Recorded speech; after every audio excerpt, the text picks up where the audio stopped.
আমার তো এই বসে কাজ করা ঠিক না, তারপরে কাজ করি, কি করব? আমার সংসার তো কুলাইতে হবে, বাঁচতে হবে, ডাইল ভাত খেয়ে তো থাকতে হবে।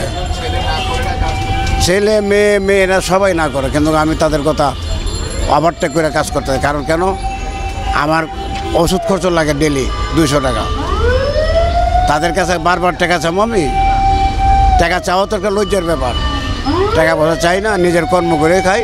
আমি লেখাপড়া করতাম আগে, মাস্টার মার দিছে, করা মারছে আমার পিঠে দাগ ফেলাই দিছে। পরে তো আমি রাগ করে করতে পেরে গেছি। আমার আম্মা মা কইছে, বাবা কী করি মাস্টার? আমাকে না, আমি লেখাপড়া করবো না। আমি আর ঢাকা এসে পড়ছি। ঢাকা এসে সদরঘাট বড় বাটার দোকান আছে না, ওইখানে কাজ করছি। ওইখান থেকে কাজ করে এখানে আসলাম।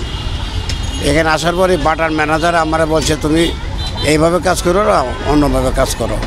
এইভাবে কাজ করতে করতে কাজ এখানে আজকে প্রায় 50 বছর যাব। এই বাটার কাজও করি, মার্কেটের কাজও করি। এইভাবেই জীবন চালাইতেছি। মোটামুটি কোনো রকম কষ্ট, আমার তো ডায়াবেটিস, তারপর আমি কাজ করে ভাত খাই। এই যা পাই ইনকাম করে তাতে কোনো রকম খায়া দেয়, দিন কাটাই কষ্ট মষ্ট করে। একবেলা ডাইল ভাত, আর একবেলা ভর্তা, আর একবেলা মাছ, বাইকে যাতায়াত তাই খাই। 50 বছর কাজ করি। আমার 3 মেয়ে 1 ছেলে। মেয়ে বিয়ে দিয়েছি, ছেলে বিয়ে করেছি। ছেলের বাবা আছে, ছেলের ব্যবসা আছে। আমি এখন কাজ করে ভাত খাইতেছি। আগের চেয়ে এখন ইনকাম অর্ধেকও নাই।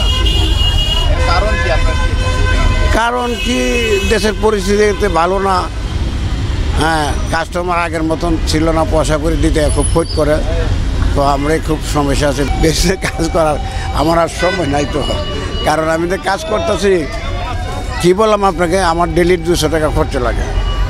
এই 200 টাকার জন্য আমার কাজ করতে হয়। যে বছর আয় ওই বছর সংসার কোনো রকম চলার।